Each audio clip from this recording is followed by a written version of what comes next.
I visited the home of General David Humphrey, located on 37 Elm Street, Ansonia, part of the New Haven County.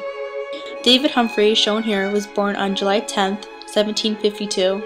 He spent much of his childhood in Derby, now referred to as Ansonia.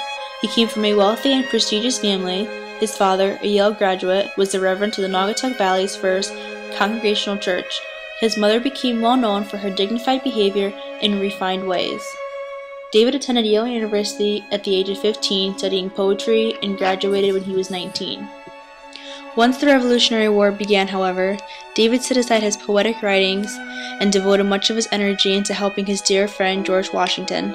As seen in the next two pictures, David was no more than inches from Washington and can be seen standing directly behind him. The third picture shows David actively participating in the war by being the first man to handle the British flag when they surrendered. After the war, Washington appointed David as the first American ambassador to Portugal and later Spain. His ambassadorship was later terminated by Thomas Jefferson. David returned to Derby, bringing with him merino sheep, native to the Spanish, which revolutionized the wool industry in America. It has been said that the wool from merino sheep is some of the finest in the world. David went on to marry Anne Francis, who was not a fan of the country life, and to better satisfy her, Humphrey bought a house in New Haven where he later died on February 21, 1818. David Humphrey was actually born in the very house now on display. Construction began in 1690, but the house was not completed until 1698.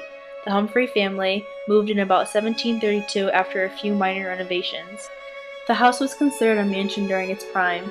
The first room, shown here, was probably the most important and was called the keeping room, also known simply as the kitchen. The long table in front was known as the board. All food was prepared and eaten here.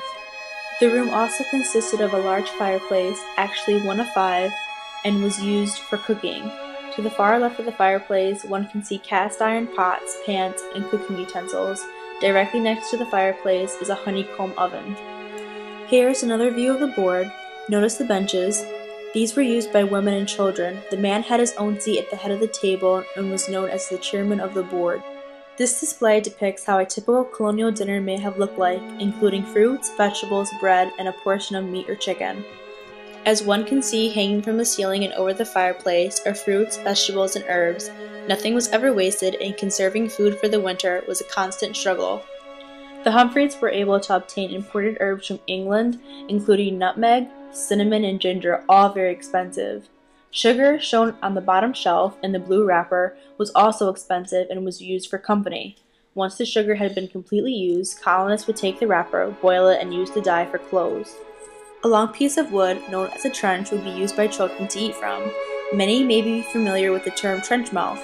Colonists were unaware of germs and seldom washed, nor did they use eating utensils, consequently passing germs. Here is a block of tea. Tea was packaged and shipped from England like this. Pieces were broken off and put into hot water. This was exactly what the tea looked like when colonists tossed it into the Boston Harbor during the infamous Boston Tea Party. This next room is the study. The Humphreys entertained many meetings here, and Reverend Humphreys wrote many sermons. A large portrait of David hangs in the corner. Another fireplace, strictly for warmth and light, was not used for cooking. Notice the candles on the far left side made mostly of animal fat. Here is an antique desk where the Reverend possibly wrote his sermons at. A view of what can be seen from the inside of the house. An Episcopal cemetery was built during the 1800s across from the Humphrey house and can be seen through the windows. As my tour continued, I entered into Lady Humphrey's parlor. Here, David's mother would entertain fellow lady friends with tea and conversation.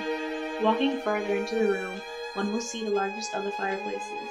This was used for heating, lighting, and also cooking. The fireplace is quite huge, as I was able to walk into it. Because of the massive size of this fireplace, roasting or rotisserieing animals was done here, while baking breads and cooking stews was done in the kitchen. The appliance shown here was one of the first rotisseries. The animal was placed on a spit, and a child would have the job of turning it every 15 minutes. Before entering upstairs, a small room, known as the boarding room, is located off to the side. This room was used for childbearing, an extra guest room for out-of-towners, and the children's bedroom. Here shows a typical bedroom with a large bed, and underneath that large bed, a smaller bed which was tucked away in the morning and taken out at night to sleep on. Laying on top of the bed is an example of a young boy's daily outfit. A washbowl was located in the bedroom since there were not any bathrooms during this period. Colonists would wash their faces and brush their teeth.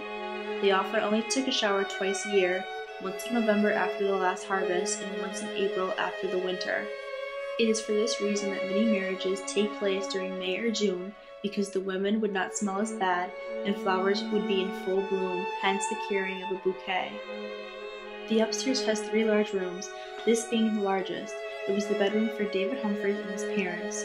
They shared the room, and it is not known how the room was divided.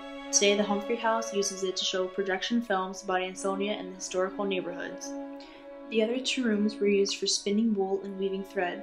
Today, the Humphreys house allows for people to spin their own wool using spinning wheels and weave small bookmarks from a Kosciuszko weaving machine. This room concluded my tour. Today, the house is cared for by the Derp Historical Society. During the week, tours were given, usually by appointment for a small fee.